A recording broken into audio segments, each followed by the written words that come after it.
Hello, welcome back to this episode of Writing Tandem. I'm Vivian, your host, here to help you with encouragement and all of the practical things that you need to help you as you're running your business and working in a leadership role. Today, I have an amazing guest on with me. It's LaPora Lindsey. And she is just an incredible person that I got to meet. And I was like, you absolutely have to come on the podcast. So let me tell you a little bit about her. LaPora Lindsey is a Navy spouse with 16 years and 7 duty stations of invaluable experience in learning and development. And she brings all of that expertise to everything she does. LaPora has navigated through very diverse environments. She's been collaborating with over 10 different companies as an employee. And during that time, she also has been exploring entrepreneurship. She is also a business owner at the same time. So as a full-time employee and a part-time entrepreneur, LaPora's experience in entrepreneurship is not defined by hours alone, but by effort and results. And it's so evident in her resume of organizations. She's had the pleasure of working with many people in many different industries. And her work has also garnered some national recognition. Her insights have been featured in publications such as Military Spouse Magazine and LinkedIn News Get Ahead.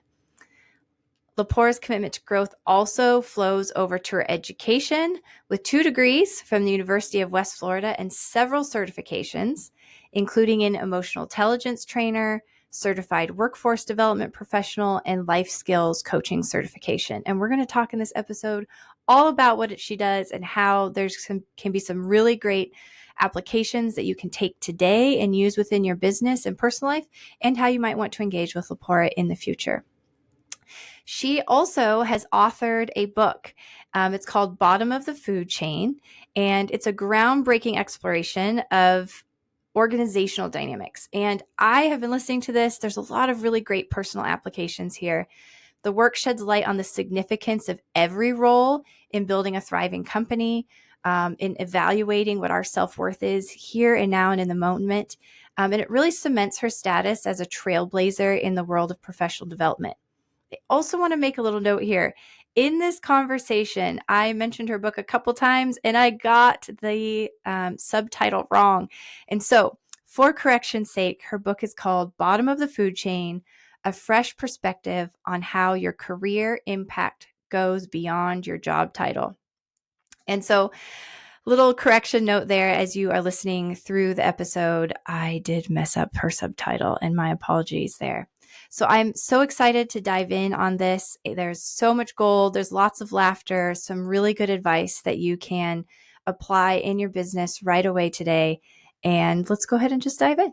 Well, hi, everyone. I'm excited today to welcome a brand new guest that I've had an opportunity to meet through a networking event. So many good things at the Empowerment Breakfast. I know I've mentioned that before. So I have today LaPora Lindsey, and I'm welcoming her to the show.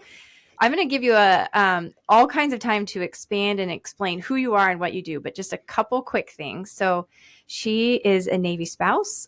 She's a learning and development professional. She's an entrepreneur. She knows a lot about what it means to be adaptive. She's written a book.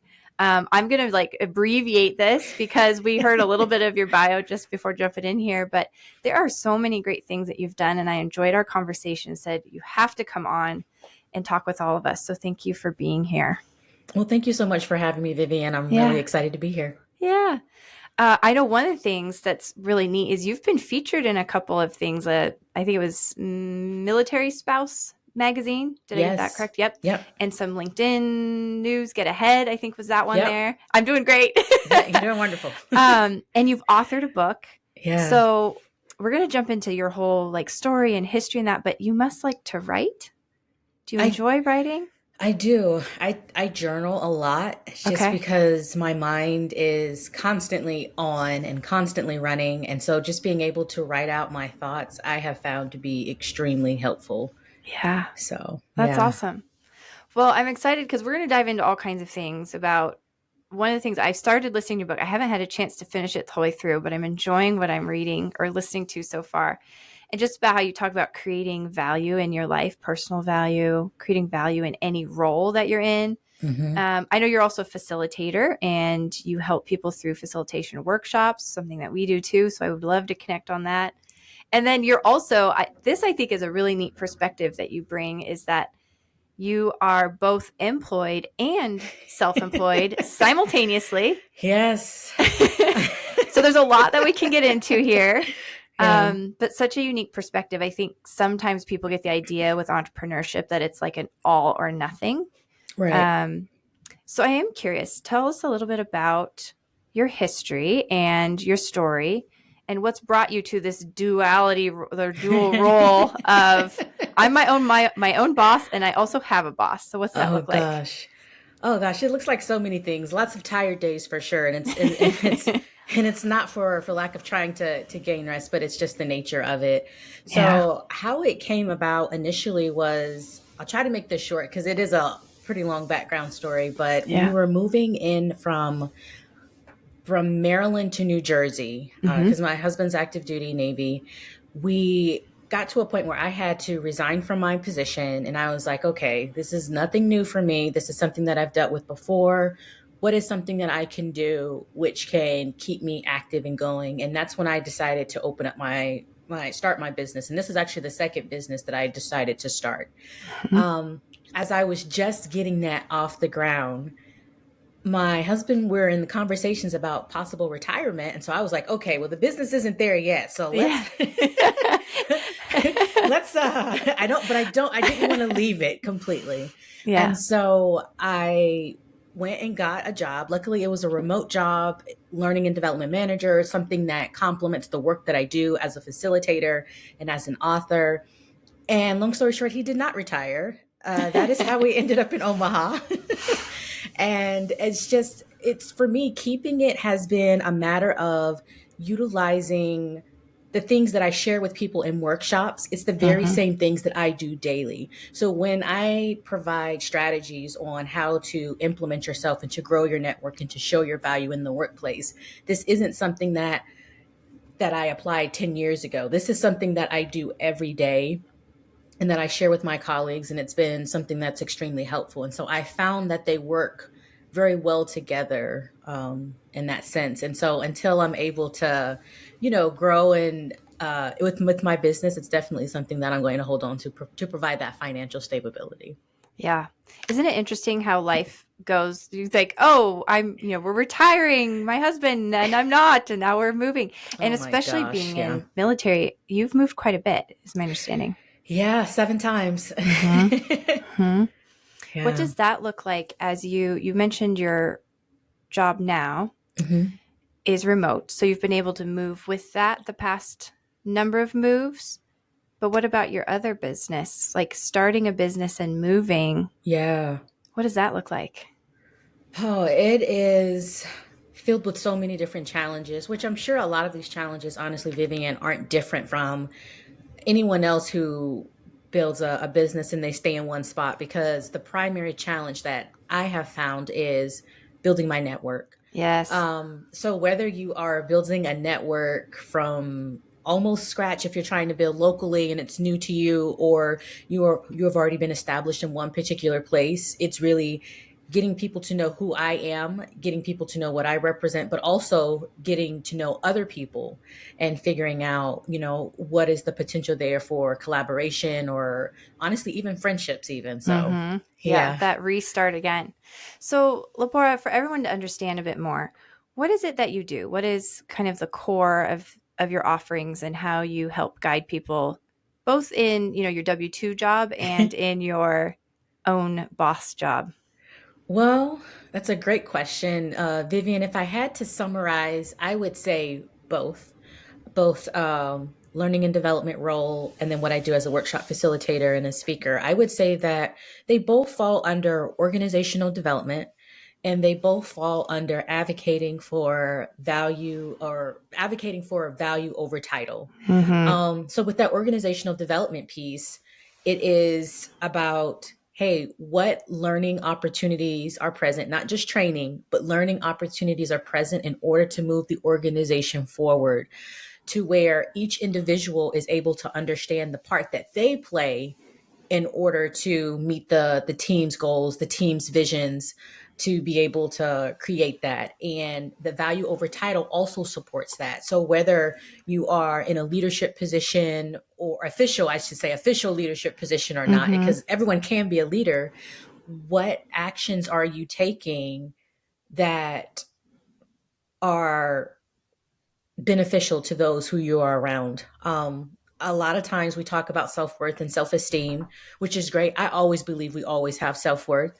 But when it comes to being in the workplace, it's not just about you at that point. It's also about what you can do that is beneficial to others, which honestly is the same thing for entrepreneurship. What are you doing that's beneficial for others? It really is. And that's something that I think is so valuable. And I love that you bring that to teams. When you're doing that, are you usually doing it through facilitating workshops? Are you working one-on-one with individuals or leadership teams or the folks? You wrote your book, The Bottom of the Food Chain. So I would say, are you working with folks who you say are at the bottom of the food chain? Which I think some people are like, what are you talking about? Which you're like, bottom of the food chain, the connotations there, right? You have to read the book. We're going to talk about the book here in a minute. But who are you working with and what does that look like? Yeah, so it's two-part. The ideal end user honestly are those who are in the entry-level positions or the non-official leadership capacity positions. That is the end user. Now that comes in two parts. One part of that, or one aspect of that, is working with that individual for them to be able to take ownership of their role, to be accountable for it, because we put a lot of that attention or the responsibility on the leaders or HR. Hey, this has to be done. What can we do in order to get compliance from individuals? But I like to take the aspect of as someone who I have never been in a leadership role when it comes to my W-2 employment. It's always been lateral. A large part of that is just because there's never enough time to move up. You're like, we're moving, right. Pack it up. Right. Right. So just taking ownership for myself and figuring out how can we make that happen. The other part of that is, okay, if you are someone who is leading a team, how can you nurture an environment where individuals who may consider themselves to be at the bottom of the food chain, where they now see how they are able to impact those within their social capital in a way that is beneficial for the team? Yes. And I love that concept that you've been unpacking as I've been listening to your book. And it's bottom of the food chain, why every role matters. Yeah. And I, of course, found it through Audible. I'm listening to it on Audible, so it's awesome. So for sure, be sure to check that out as we're talking more about this. One of the things I love, and I was immediately equating it to, like you said, the two parts there, right? Of for me personally, even though I'm at the top of the food chain, I'm air quoting here for those who can't see, because I'm the owner of the business. So I have positional leadership in that regard, right? But as I look around in the world, society, where our business is, if you do start falling into that comparison, there are times where you can feel not at the top where you want to be. And so I love that self-worth and how you do contribute no matter where you are at in the world. And what a great perspective too. I would imagine for me, if I was like you, very talented, able, capable, doing all of these amazing things within an organization, they're like, okay, pack up the boxes, we're moving. I feel like I would have a lot of frustration of just by the nature of one thing, moving alone, could make me feel like I was being held back. Is that how you felt and what led to this? Or was there something else that was really sparking this for you, this whole idea?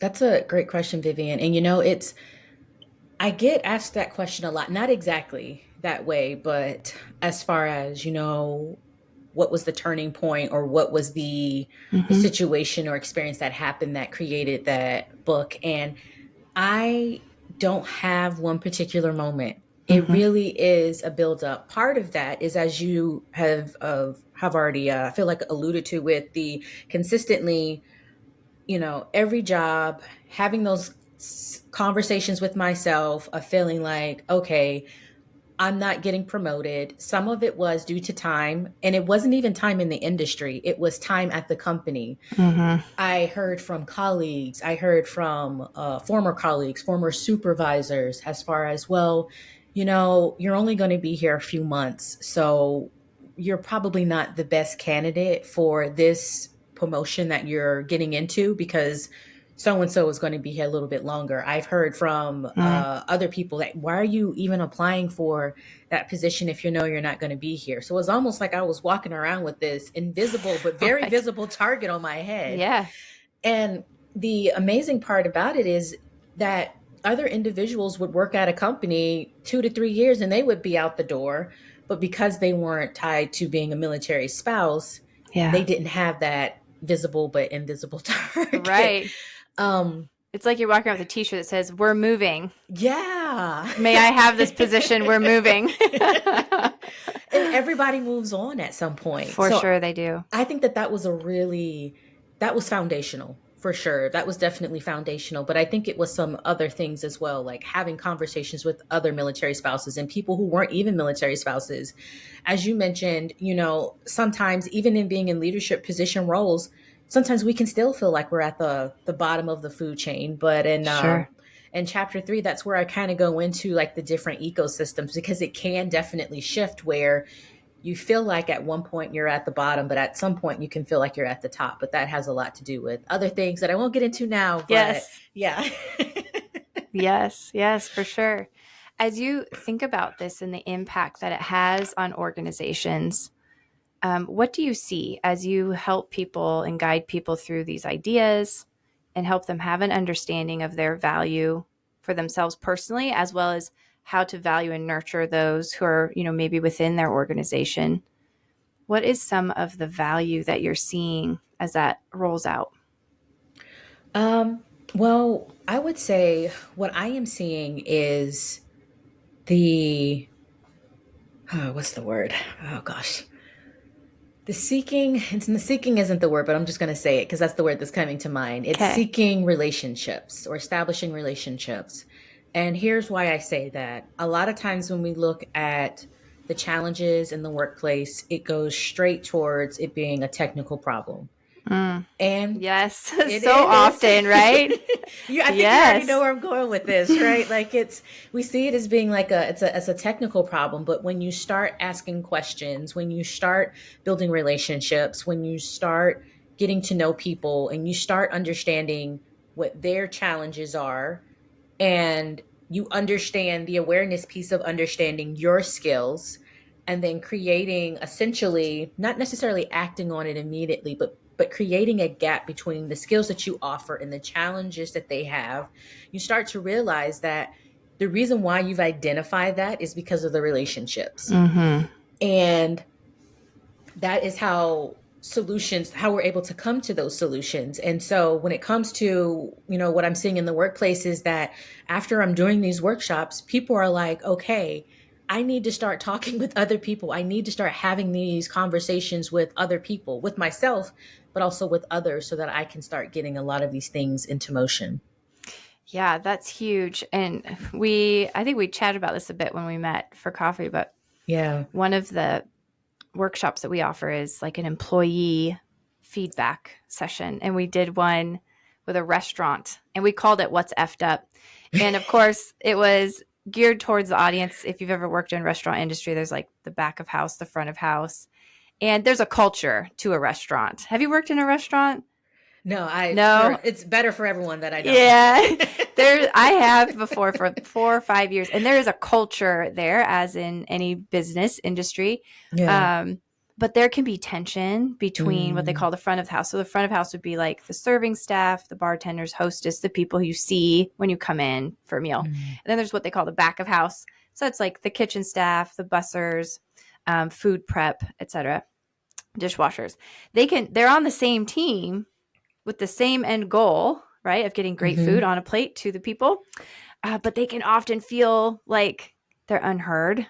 And so it was a really neat session that we did. And I have to just totally co-sign. It is so much about relationships. We walk in and people are like, oh, it's because the piece of equipment doesn't work the way we want it to, or it's because of this person's personality, right? Or it's Right. because those people don't understand, and these people, and we get a lot of those and theys and stuff going on. Yes.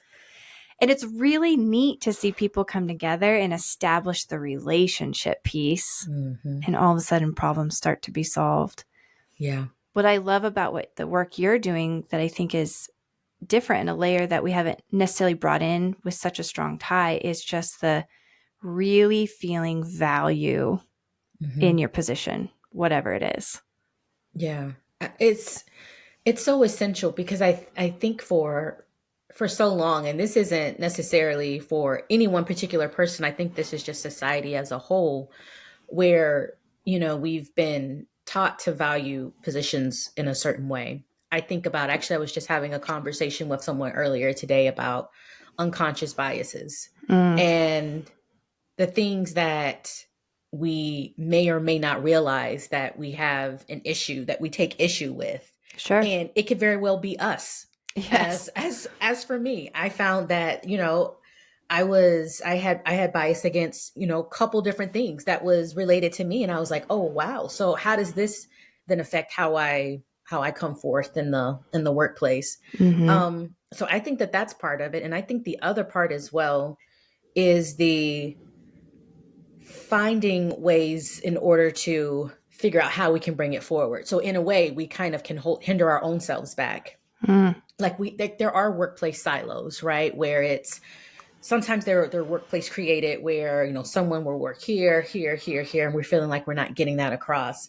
A big part of that is the organizational structure, but the other part of that as well is, are we just saying, hey, these are the skills and I'm valuable and I can make an impact and this is what I'm offering, which is part of it. But the other part of that, in order to break those silos, is having those conversations, right? Those relationships, and realizing that not necessarily all the skills that we offer in that exact way will be beneficial, but it's about having those conversations so that you can maybe do a bit of adjustment, they can do a bit of adjustment, and figure out like which skills that you can bring out, which can be helpful to moving the team forward as well. What do you notice when people start to embrace these ideas? Well, the first thing is honestly a little bit of sadness. And here's why. Okay. Sadness, because part of it is recognizing that it's not just about you, it's about what is beneficial to other people. And a part of that is asking, when I completed XYZ, asking for feedback essentially, right? So when, I completed this project, or when I assisted you with this, how was that beneficial to you, or was that beneficial to you? You don't always get the answer that you are expecting. Ooh, interesting. Yes. Right. Right. And so that's just like, okay, like, do I have value? Like all of these internal questions start to pop up. So that's the initial one. But then after you get those responses and you start making the adjustments of the awareness and growing those skills, and then contributing it again, then there is happiness there is excitement, because you start to see that it's not even something major that you have to change, but it's just the little tweaks that can make all the difference, because it's intentional in what you're doing. That's pretty cool. I do feel like as business owners, because a lot of people who are listening are business owners, or they have a positional leadership role within their organization, I think the question comes up of like, okay, well, how can I foster better, not necessarily employee engagement, but I think that's the word people use, but how can they foster this value? Obviously, they need to hire you to come in and help them unpack this through your workshop, and they can read the book. But are there a couple of just kind of foundational key takeaways that they could, even after this podcast, go, I could put that in play a little bit? Yeah. So one of the frameworks that I use is ACT, and that's ACT. And it's not just for those who are in non-leadership roles, but it's also for those who are in leadership roles as well. And that's what I like so much about it, is because not only are we, highlighting that everyone needs to take action with something with the acronym, but it's also something that regardless of what position you play, you have the ability to do it. So that first part is the awareness piece. And when it comes to those who are in entrepreneurship roles or leadership roles, the awareness piece is understanding first the it's not necessarily taking any action on anything at this point. It is looking at the role that you play, paying attention to your influence, whether it is your positional power or referent power, whatever that case may be. And then it goes into that communication piece, and which is the C.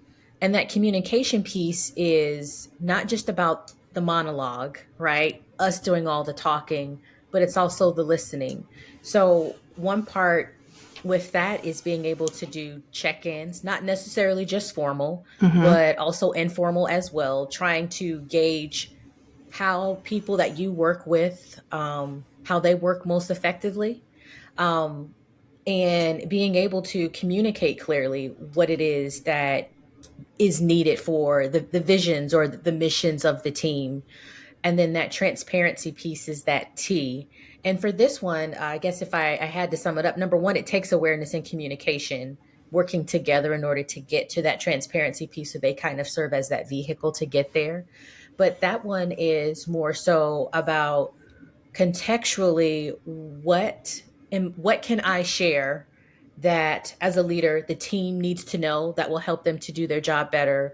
What can I share that will help people to understand the importance in the role that they play and how that plays a bigger part. So all of these things work together in order to help leaders and entrepreneurs to move forward, I feel.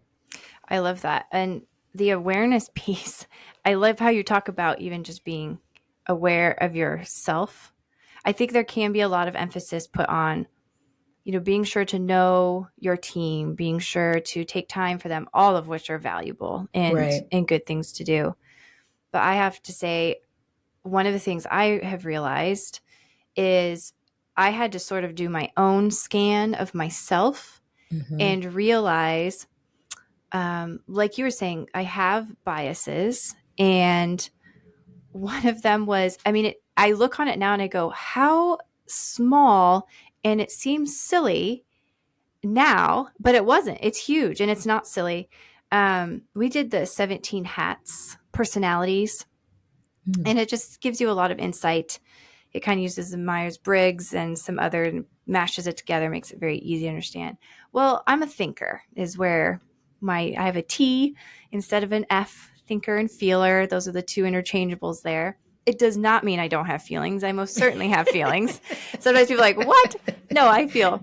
But I will use the word think a lot, right? What do Mm. you think about this? And I like to think. I love to think. It's just a happy place for me.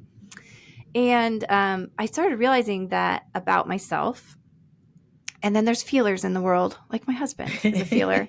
And some of the people we work with are feelers. Yeah. And just realizing that about myself, I felt inadequate Mm. often because I didn't respond in the same way other people do. And then I would feel frustration. I might feel frustration with them or with me. And it's a whole mix of things, right? As I realized that about myself, I was able to start adapting and go, this is a really great place for my thinker superpower.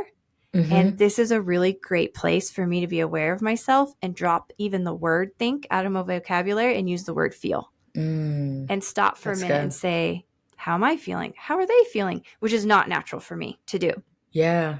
So I love how you talk about that because it has had a huge impact on myself and our team and the people we work with, and has helped me also with clients be able to explain, that dynamic too. Oh, yeah. Yeah. 100%. Yeah. Thinkers, feelers. Are you a thinker? Yeah. Are you a feeler? Do you know? Well, I haven't took that assessment, but I did take the Myers-Briggs assessment, and according Mm-hmm. to that, what is the I It's always hard to intuitive? remember. Yep. Yeah, I Intuitive. think So I an think I'm I. INTP. INTP. Oh, so you might be on the thinker end too. Yeah. Yeah. I was actually, when I was looking at the actual scores, I'm actually just about as much, except for the introversion and the extroversion. Yeah. It's like there's no, according to that, there's no extroversion whatsoever.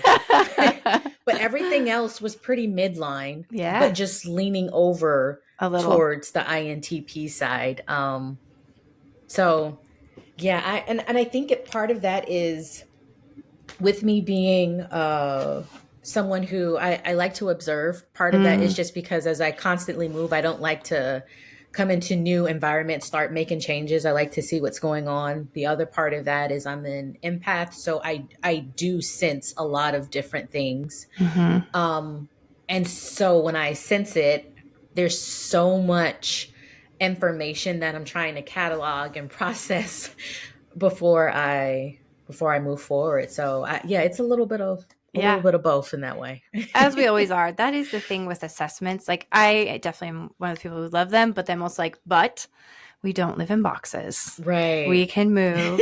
We can groove outside of this box. But Yeah. it is helpful sometimes for doing some reflection. 100%. Yes. Yeah.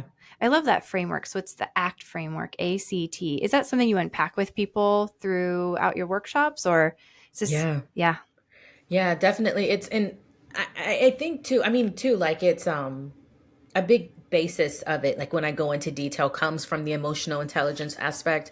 Like when you think about depending on, Daniel Goleman, even though he was the originator of, the idea of emotional intelligence, now there's so many different Hmm. variants of it. But for the most part, awareness is foundational no matter who you're looking at with emotional intelligence. And so that one I find to be one of the most helpful for a lot of different people. And even when I think about it for myself, there was one job that I worked at where I had a supervisor who, when he came in the morning, he was like, he wants to say hello to people. He wants to have those conversations.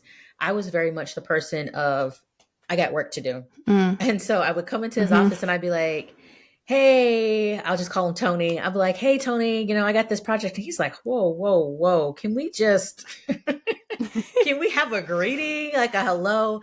And I was a bit taken aback by that because I was like, what? You know what I mean? Hmm. Like, how dare you? I'm trying to get work done. That's what we're Right. here for.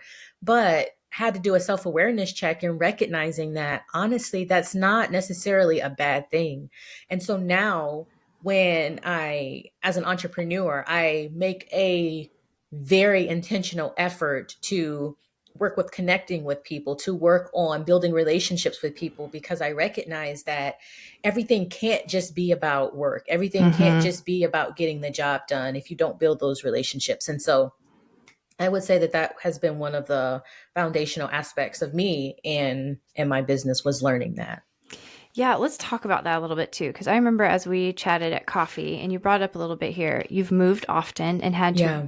reestablish personally, obviously, professionally, Yeah. and reestablish professionally a business as well. Yeah. What has that looked like? What are some of the learnings you have gleaned? I imagine that was just a cakewalk, like just the easiest pick up, move, restart a business. I mean, I'm like, that's starting over again and again. There Yeah. has to be frustrations there. Oh, 100%. There are frustrations and things that can make you anxious, things that can get you stressed. Just so many different emotions that tend to lean towards the negative side. Mm-hmm. Mm-hmm. um, so the process specifically with the business, I go back to relationships because a big part of that was that. But the other part is trying to not just be creative, but innovative. I feel like the difference there is the creative part is the idea and the innovation is the action piece. Like, how are you now taking these creative ideas and you're putting them out there? So as far as what are opportunities for me to advocate for my business, share the services that I offer that work in different areas. So lots of unofficial marketing classes. Yeah. With writing for different newspaper articles, with having conversations with people, with understanding the market, honestly. I started off with a resume business, and this was probably back in 2015 Okay. when I started with the resume business. And that was honestly about just figuring out what the need was, what the challenge was, and being able to offer that service. That business ended up, I had to close just because it was so much going on with the kids at the time and the duty station for my husband. And then I revisited that back in 2021. Yeah. Okay. And I started off with resume writing and coaching, but just figuring out then it was draining for me. It was draining, I recognized, because it was something about one-on-ones. I don't know what it was about one-on-ones and the thought process that I had to go through, but I recognized that I was doing better when I was doing workshops, when I was doing group activities, which was very interesting for me. Right. And so I said all that to say that a lot of things that I've learned really is about trial and error. And just because it worked once doesn't mean it's going to work again, Right. and doesn't mean that it's going to continue to work. And it's about trying that. And the one other thing that I would add to that is I stopped being afraid of comparison. And I feel like I feel like I'm doing a lot of talking here, so I'm just going to say this really shortly. But No, it's great. You're here to talk. Tell us all of it. It's good. I stopped being afraid of comparison, and here is why. I started investing in myself to invest in my business, because my business is a service-based business. And so, investing in like the coaching courses and investing in the marketing courses and things along those lines. But I started to recognize that as I was getting very good advice, I don't want to shade anyone on that advice. It was very good advice, but I started to recognize that the industry was different, that their target demographic was different, that the end user was different. And so the information that I was getting, it was very hard to make it applicable to my business. Mm. And I was like, well, what's the difference here? Like, what's the difference in what I'm doing and what they're doing? And then when I started to look a little bit closer and deeper, that is when I recognized, whoa, okay, it's because this is what we have similar, but this is what we have different. So I probably shouldn't do that. I should probably do this. And that, Vivian, is when things started to take off. Yeah. And so I said, as far as with not being afraid of comparison, is because that's exactly what I did. I looked at what someone else was doing. I looked at what I was doing, and I started to look at what was working for them. I started asking questions. Why is that working for them? Why is this not working for me? So I did a deep comparison, analysis, research, whatever you want to call it.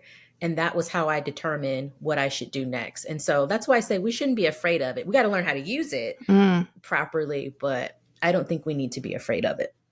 Do you have, because it is an area that I think people can easily be sucked into. Yes. And we'll even add, I think it's an area where you can be like, I'm not being sucked in. I'm fine. I'm fine. I'm fine. And then all of a sudden you realize you're in that hole. Yes. Like that there's stages of life, right? Where you feel very confident and you're kind of in your zone. And then there's other stages of life where you're just like, how did I end up here where I'm comparing again?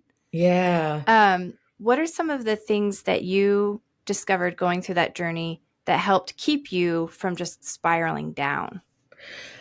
It is with intention, going in with intention. So, and honestly, a part of that is me stating out loud what it is I'm doing. So, like when I'm at home. So, if I catch myself looking at someone on social media and thinking, "Oh man, like that's great," it's like, hold on, LaPora, like, what are you comparing yourself to here? Like, what is the purpose? How is this beneficial for you? Mm-hmm. And in some cases it's not. Some cases it is more of the envy, like, oh, I really wish I had that. But in some cases it's, well, I'm looking at this because I really admire how this person was able to make their business work with that model.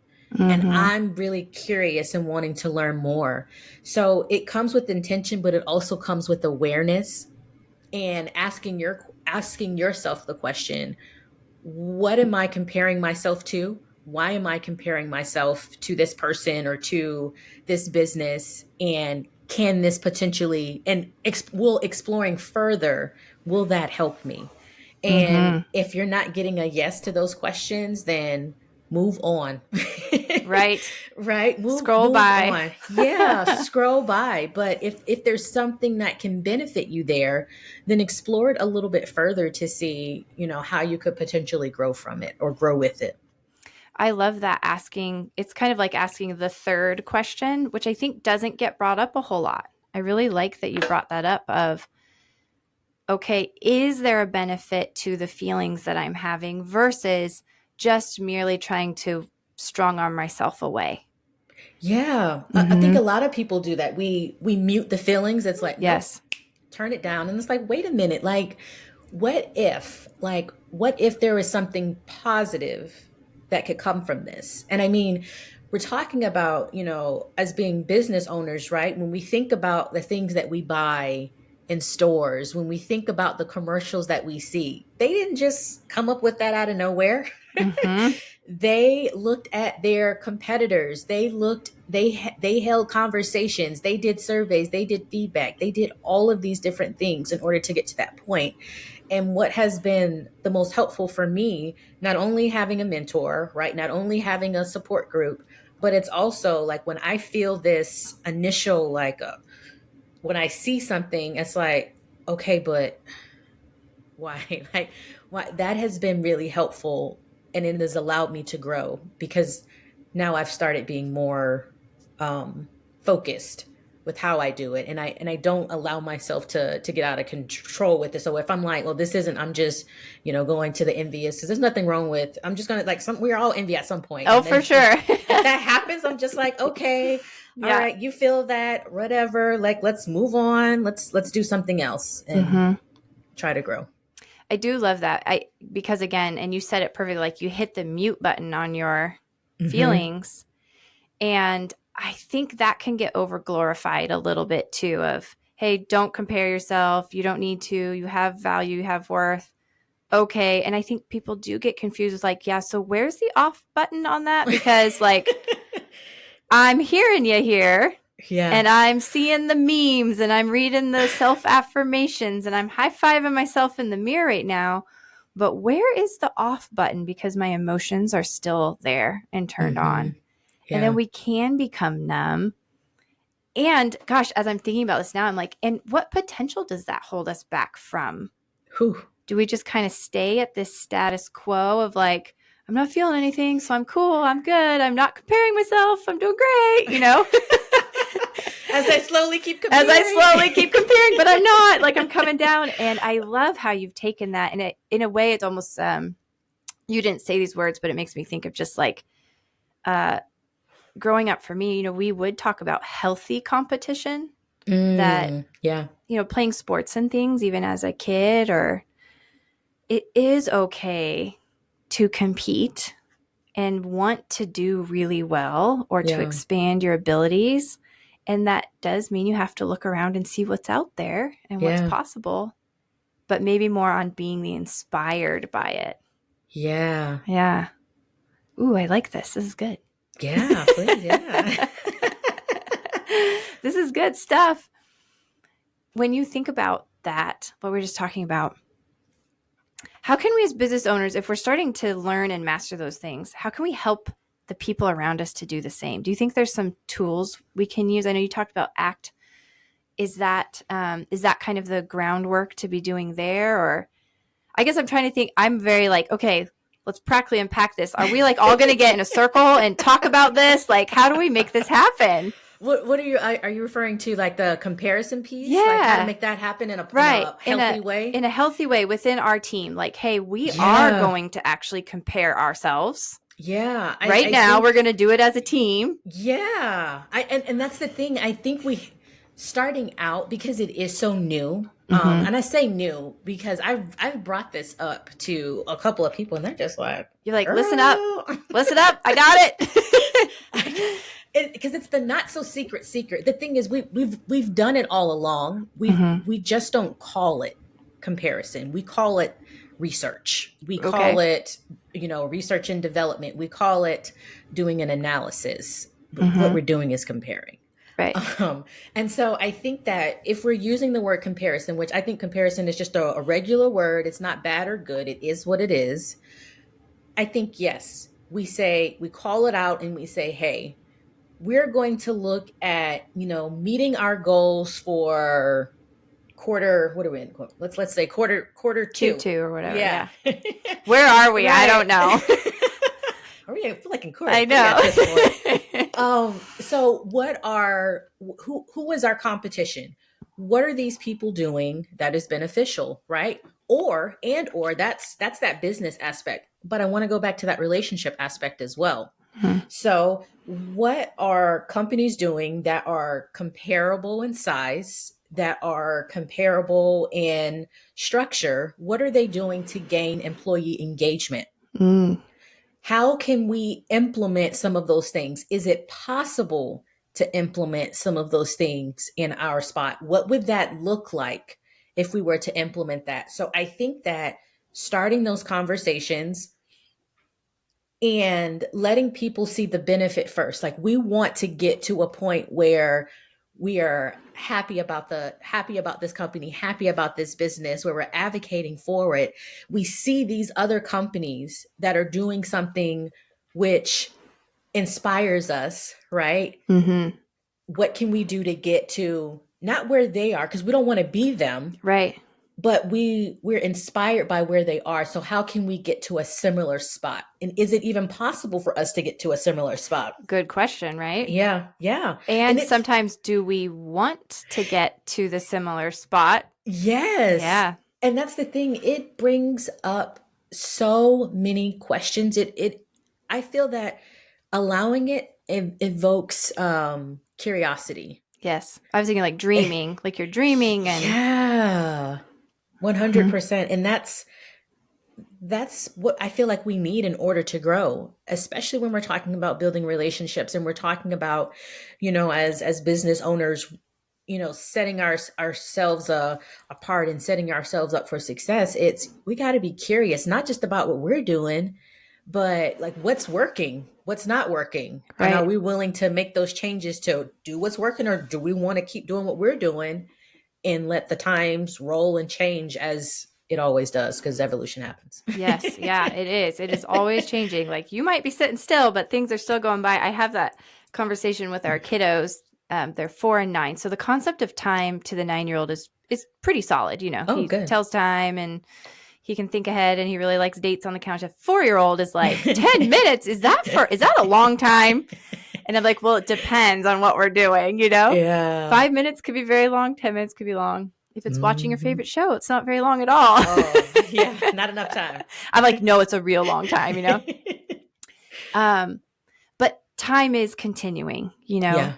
with or without us. And that comparison piece, as I think about that in time, it can either pin you down and hold you stuck, or you can use it to propel you forward, because time keeps moving. Yeah. Yeah, it's moving with or without us for sure.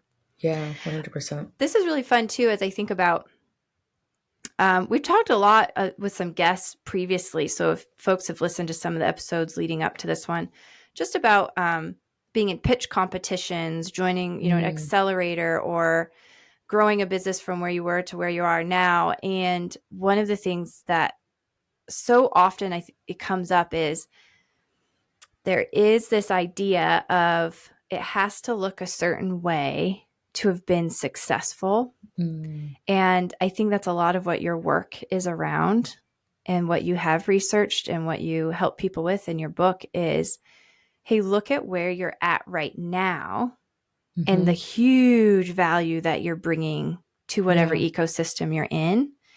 And by all means, go to the pitch competition and pitch your heart out and go for the, the biggest. But if you're not focusing on what's happening now, you're missing so much. Yes. Right? If we're just always out here and we're never where we're at. That's a lot of what I've been getting from your work. Yeah. No, 100% it is. It's and it's because we do always look to the next step. Like, I think as a society, like, we're always like, oh, what can I do next? What can I do next? What can I do next? And whether that is, it doesn't even necessarily have to work with the moving up the career ladder, but it could be like the next big idea. Like, what's the Yeah. next project that I can take on? What's the next service that I can offer? And that's great. But when we get so caught up in that, then we do lose track of, okay, but what about now? Mm-hmm. And how can I make the most of this time that I have? How can I enjoy the moment? There is, I don't remember who said it, probably a couple people, but one of the things that they were mentioning was that it's so important to appreciate the challenges, the struggles that you have as a business owner. Because when you get to that point that you've been working so hard to get to, then there is a part of you that misses and that wishes that you would have really just delved into the challenge and just embracing it. And Mm-hmm. so one of the things that I do to kind of keep me grounded is I mentioned before, as far as journaling, I do writing journaling, but I also do audio journals, Oh, where I kind yeah. of talk through the challenges that I face for the week, with my business, where I am at the time in my thought process, and where I would like to go, but just everything that has happened, the wins, the losses, and everything. And just to kind of, and then sometimes I'll go back and listen to it. Do you? And Cool. yeah, and it's just a reminder that, you're always reaching that next step, trying to get to that next step. But there is beauty in where we are in present, but it really is just about how are we going to get ourselves to that point where we're just like, it's okay. It's okay to be here right now. Mm-hmm. And I really appreciate how you've painted a picture of this, that it's not settling. Yeah, it's not. Because I think it can get really easy for people to hear sort of the surface level, right? And go, Mm-hmm. okay, so you just want me to like settle? And like, no, that's not at all Mm-mm. what you're talking about. But we Yeah. are living in this moment right now, bringing the contributions that we bring. Mm-hmm. And there's so much, all of the values actually there, because we haven't done the thing tomorrow. There's actually no value in tomorrow at all. And there's no value in the past because it's over. Yeah. Really, our only value that we bring is in the moment. Now Yeah. I sound like my yoga teacher. Oh my word. But there's nothing wrong She's with going to be that. like, you're listening, Vivian. There's so much power in that. There's so much power in meditation. There's so much power in just being present. And even I forget that sometimes. Like, I advocate for it, but I gotta be honest. You got like, this I'm on not, lockdown over there? Yeah. It is not on lockdown. Like, I lose the key so many times, and I'm just like, well, what am I supposed to be doing again? And Yeah. it's life, but it is a process, and I enjoy the process. And sometimes going back to the journals, to prior entries and recordings, reminds me that I'm enjoying this. It is a struggle, Mm. but Mm-hmm. I enjoy that process of where I am now. I really love that you do that in an audio format. What a fun, like you're literally hearing your own voice in Yes. that point of time. Mm-hmm. And I just think that's really cool. I also am a journaler. I have journaled my whole life. I have a compact with my sister that if I die first, which is likely, I'm older, that she has to go find these journals and burn them all like the moment I'm gone, because they're from like when I was 12 and 9. Oh, yeah. I wrote all kinds of things in there, I don't like my sister, she, whatever, all the way through college. I'm like, no, we do not need those journals out there. But I do go back and look sometimes. Yeah. And sometimes I'll just do like, oh, what was I doing on this date, whatever, years ago? Mm-hmm. And oh my word, right? To look back and go, remember when I was in that state of mind, or remember when I was celebrating that thing, or I was excited about this, or I really was struggling with that. Mm-hmm. It really does help paint a picture and remind us. Yeah. I also keep a prayer journal, and that has been really fun for me, because sometimes like answers don't come for a long time. Yes. And my word, when it does, it's like, wow, you remember all this time and dedication of thinking about and praying for that, whatever it is, whatever the outcome is. It just really is nice to have that like chronological history, the recording there. I love it. I think it's really cool what you're doing. Yeah, you should try it. Yeah, it's You'll great. have to decide if it's something that you're okay when you pass away, people having, because just keep that in mind. If you need to get something worked out with a sister or a friend or whatever, that they destroy it, Yeah, you got to be thinking ahead about those things. they can read it. Okay. Oh my word. There's like drawings. I think there's a drawing of me like being mad at my little sister and, just Oh. all kinds of things. So as we're kind of wrapping up here, I do want to touch a little bit on though, because this makes me think of like setting goals. Yeah. Because it all is going to culminate in if you're thinking of your value in a healthy way, you're comparing in a way where you're asking thoughtful, intelligent, and helpful questions about it. I mean, the natural thing to come out of that is you're going to have some sort of goal in mind. How do you set goals? What's your thoughts and philosophy on goals? Well, for the longest time, and I think a lot of people are like, I didn't want to set goals, not because I didn't want to, but just because for me it meant, well, there's a failure there that's going to happen because that's not happening. Yeah. But I've learned from speaking with my mentor that goals aren't necessarily meant to be attained. Like it would be nice, but he defined it as it giving us direction, intentional direction, and being focused on this is where I'm headed. I may or may not achieve that. I'm trying to achieve that, but it may not happen. But when you look at the milestones that you've set and the actions that you've taken to get you to that point, then you start to recognize that goals are much more than the results or the outcome that you're trying to get. It's about that process and that discipline the steps that you've taken along the way. So one of the ways, actually the only way that I set goals is, I say one of the ways, I only got one way. Yeah, one way to do it. And this is the way. So pause, grab your notebooks. Well, it's not even my idea, so I can't even claim it as mine. I read 12-Week Year. Okay. I don't know if that's a book that you've read or not, but I have not. I highly recommend it. So essentially what the process is typically we have 52 weeks in a year. And so because of that, we plan our year based on what can I accomplish from January 1st through December 31st. Sure. But with 12-week year, and typically in that fourth quarter is when we start to really gauge up like, oh my gosh, I'm not getting my goals met. I got to get this stuff done before the fourth quarter ends. Yeah. And 12-week year, they break it into 12-week years. So every year is 12 weeks. And the whole premise behind that is that if we essentially restructure and change our mind to being, okay, I have to get this done in 12 weeks, then is it the Pareto principle or something that's like I don't know what the principle is. There's some principle where it's your principle now. Okay. This is the LaPora principle. Yeah, that's right. Where you complete the work in the time that's allotted. Yes. Yep. And so if you give yourself 12 weeks instead of 52 weeks, you can complete that. And then that means that you can essentially quadruple the amount of things that you're able to accomplish. So this happens from setting a primary goal for the 12-week year. Then you set a weekly goal in order to what are you going to accomplish every week in order to get you towards that goal, and then setting daily goals. So what are you going to do today that's going to get you to that point? And I started that last year, actually. And it has been a huge help with getting me focused on being very intentional and disciplined with the things that I accomplish. I slip up sometimes, not gonna lie. But still, it's been a huge game changer for me. That's awesome.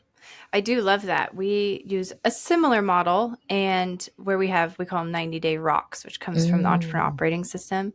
And gosh, it does make such a difference. Yeah. Where you're breaking things down. So 90 days would be a quarter, but then we do break them down. And my business partner has been a big piece of this. She talks a lot about having ADHD and that it can be a struggle for her to stay on task. So 90 days is actually too long for her as well. Like you're talking about how the year is too long. She's like, 90 days is too much. I could get real distracted in 90 days.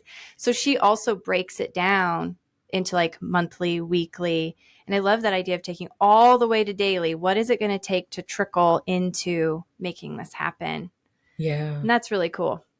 You know, one of the assessments we do at the end of each quarter, and then we do this with clients too when we work with them on like an ongoing basis, is what, not so much whether you accomplished the goal or didn't, but what did we learn while trying to get there, which is what you're saying as well. Yes, we want to accomplish the goal, 80, 90% of the time, perhaps for like KPIs and things like that. However, what did we learn? And so often we don't hit a goal because it was the wrong goal. Yeah. We didn't know that. We didn't know for our future selves. So I really like that.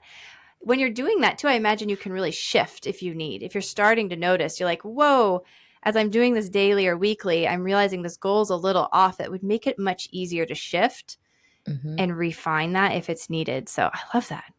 Yeah. Great idea. Nice job. Very cool. Very cool. So we're going to wrap up here in just a bit. I have a couple of rapid fire questions for you. They're just kind of fun, like off the top of your head stuff. Okay. But before we do that, if folks want to reach out to you and they're like, hey, I'd really love to have you come in and maybe facilitate something for our team, or even just have maybe a conversation with you to see if that's the right fit, what is the best way? Is it through your website? Do you like a certain platform? How can people get a hold of you? And we'll link everything in the show notes. Yes. So if they go to my website, does it people say www anymore? Some people do. Some people don't. Either way. Just go to LaPoraLindsey.com. Perfect. And I have a contact form there. So you can tell me a little bit about the workshop or the event that you have coming up. You can also just email me directly, honestly, at hello@LaPoraLindsey.com. I'm also pretty active on LinkedIn. So if you're on LinkedIn, you can connect with me there. Awesome. And I'm really going to encourage people to think about that, especially as they're planning. As this is going to be releasing towards the beginning of the year, still planning out calendars and speakers and facilitators and workshops. I think there's a huge value here in so many areas, so many industries. So I encourage people to just go check out your website, have a conversation. You never know where that's going to lead. A conversation cannot hurt. Absolutely. Also, you're building your email newsletter. Tell us a little bit about what people can expect if they join your email list. Sure. So I've been working really hard on this email list. So it is definitely a good one. Yes. Awesome. And so with this email list, it really is just about how to establish ownership and accountability. And so whether you are someone who is looking to nurture that type of environment, where someone is, or for a team, or you are taking ownership of what your role is, it is extremely helpful. I try to tie in different handouts and different resources, and at least once a month. So I send the newsletter out twice a month, and then at least once a month, I'll attach either an upcoming event or workshop that is free to the individuals that are on that list, or a resource or something that they can utilize in the interim. Yeah. I love that. We've been talking a lot more about emails, growing email lists, things like that. So note there, like what a great value to just go ahead and attach the resource or send the PDF or make sure people have those tools. I love that. Very cool. So we'll have a link, of course, for that as well, so people can get signed up. Okay. A couple of just quick questions for you. Okay. Okay. When you think about being a business owner and owning a business, what do you think are some of the biggest misconceptions people have? That it's easy and glamorous, because it ain't. Oh, man. You make it look so easy and glamorous, though. Well, thank you. I appreciate that. Your sense of style, I think, for sure, people are like, oh, man. That is a piece, just thinking about like comparison in a healthy way. I do love to watch people's style. I'm not a very stylish person. I'm just going to say it. I did not grow up in like there was just like style wasn't a thing growing up. I thought I was stylish. I won't get into it, but if anyone ever wants to know, like I can send you pictures from junior high. I thought I was cool. My goodness. But I do love to take little style nods. And I would say you would definitely are one of those people that not Oh, comparison, but I'm like, ooh, I like the inspiration coming there. thank you. Yes. Appreciate it. What's an important piece of advice that you've been given any time in life and you feel like you've actually applied? Um, one of the things that was shared to me, it was for my business, and I forgot what else it was for. Anyways, but the quote was, "Not everyone knows what you know." And that has been just so helpful to me because when it comes time for me to share about my services or for me to be able to advocate for myself, I don't want to go with the assumption that they already know what I'm thinking, which Right. somehow I already have that assumption. Yes. And so that has been extremely helpful in multiple aspects of my life. That is good. I can see that in so many areas. Mm-hmm. Hmm. Remember to advocate for yourself and not judge too. Yeah. Yes. Yeah, for sure. When you do relax between kids, family, W-2 Mm. work, business work, networking, Yeah. writing Mm-mm-mm. books, do you have favorite snacks, beverages? What's your kind of kick back and relax thing for you? Uh, like beverages. So I try to stay away from sodas throughout the weekday, Mhm. but on that weekend, give me a Dr. Pepper, Yeah. and then a cupcake. Like I'm a really basic, like a vanilla, like a birthday with slaps of sprinkles, Yeah. and just yes, and just leave me be. Dr. Pepper and cupcake. I mean, that But not sounds at like the a good same time. time. Not at the Okay. same. That's too much sugar. Like it has to be Dr. Pepper Spread it with out. something healthy, and then cupcake with water. I'm seeing a Dr. Pepper cupcake coming up. I feel Oh like they could come up gosh, with something. they could They could. actually. Yeah. LaPora, are there any songs or books or podcasts that are just really inspiring to you right now that you just can't stop talking about? Oh gosh, I love music, so that's a tough one. I can't even. Man, yeah, there's so many. Aloe Black, I think, is a really underrated musical artist, Okay. and there's one song called "My Way" that is very inspiring when it comes to business and just overall and the things that we strive for. Awesome. Um, Thanks for the tip. yeah, and I'm currently going through a an audiobook of, I forget what it's called. Sorry, like courses skills or something where they do different topics like communication, influence, just different topics like that. Each audiobook is Cool. anywhere between 6 hours and 11 hours, but they are really, really good like listens. So That's awesome. definitely recommend it. Awesome. Very cool. What excites you the most about the future? Possibilities. Mm-hmm. I'm very optimistic. I try to be realistic, but sometimes I just let my mind run wild, like, oh my gosh, this could possibly happen, you know? So I just, there's so many positive possibilities that could happen that I try to overwhelm myself with. I guess that's not the best word, but that's what I'm thinking about. So that's what I'm going to say. Yeah, Yeah. that's cool. I can see you jamming to your music and just like possibilities everywhere. It's good. Yeah. What's something people often get wrong about you? um, a lot of times people think that I get energy from being around people. Mm-hmm. Been there. You're like, nope, you just drained my battery. And I think it's because I prefer to, I prefer to do keynotes and to do workshops, and I have all of this energy. But the reason why I have that is because immediately after that, Mm-hmm. I'm by myself. Yes. I go to like a closet. I come to my office, and I recharge. Yes. And that is why. I love that you said I go to my closet. Like it's my happy place. I'm the same way. And people are like, you go into a closet. I'm like, yeah, Yeah. metaphorically. Well, maybe sometimes for real. I go into a real closet. Like for real. Close the door. Yes. It needs a piece of quiet for sure. As you think about what business owners can do and as a business owner yourself to make the world a better place, what comes to mind for you? Care is the first thing that comes to mind. We're just so,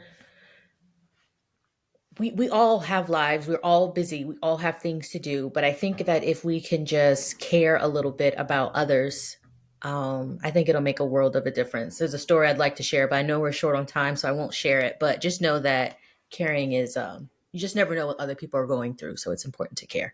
Now I'm like, nope, We're going to have to hear this story. Well, so I'll make it super short. So I was doing a presentation, and one of the participants came up to me, and he was like, "Hey, I'm going to have to leave a little bit early. I'm sorry about that. I work." This is what he was saying. I work 5 p.m. to 5 a.m.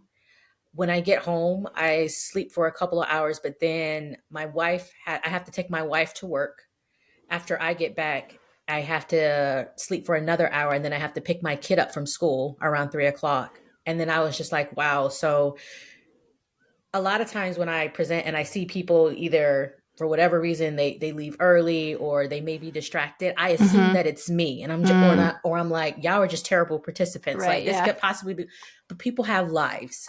And so I think that it's really important to approach with caringness, to approach with empathy, and recognize that it's not just about us. It's about everybody has their own lives, and just learning how to deal with that in an effective way. Yeah, I love that. Boy, it is easy to make it about us, isn't it? Yes. So easy, for sure. Mm-hmm. Well, thank you so much. I feel like there's a million things we could keep unpacking because you just bring such a wealth of experience and wisdom. And thank you. So I just appreciate you unpacking what you have and laughing over some fun things too, because that's always fun. And I want to mention again to people, so LaPora's book is called Bottom of the Food Chain, Why Every Role Matters. And we didn't get to dive into everything about it. There's some really interesting concepts that you unpack here in a fresh and different way. It's a very different perspective, I think, for a lot of people from what maybe they're used to reading or hearing or thinking about. So we'll have a link for that as well. You can pick it up on Amazon or Audible. If you want a signed copy, I'm sure we can figure it out. We'll figure that out for sure. And then just to say too, I think there's so much value in connecting with people. So if something has resonated today in this conversation, I know LaPora is more than willing to connect. So there'll be links to be able to do that down below for website, and then get on that email list. What a great opportunity to connect with LaPora in a way. I love our email list. And when people are on there, it's so fun to hear, like, people reply, and it just, there's community building that can happen. And so that's definitely a list I'm going to jump on. So I'm going to suggest people check out the link for that as well. And thank you again, just so much. There's so many great takeaways here for us personally and for business owners as well. Oh, thank you so much, Vivian. So glad to have you join in on this episode of Writing Tandem. Such great information here. LaPora brings a wealth of knowledge and experience, and I love how she opened up candidly about how she has used these tools in her own life and how she's helping use tools in the lives of others through her workshops and facilitation. I encourage you to go check out everything that she has to offer on her website, join her email list, and just wanted to correct one more time because during the conversation, I misspoke on what her book title, subtitle is. Her book is Bottom of the Food Chain, A Fresh Perspective on How Your Career Impact Goes Beyond Your Job Title. I'm listening right now, and it's just been really awesome listen. So I encourage you to go grab a copy of that. And I would love also to connect with you. If there's something that you would like to unpack together, I would love to do that. We are offering our one-to-one mentoring sessions. They're a flat $300. They can be done virtually with anyone, anywhere in the world. And we can jump on and dive into all things having to do with whether it's setting scorecards or talking through your social media. Maybe it has something to do with ChatGPT, or one of the things that we were exploring today, and what does it look like to really engage with your employees and gather feedback from them. All topics that we can cover in those. You can find the links in the show notes, and we'll see you in the next episode.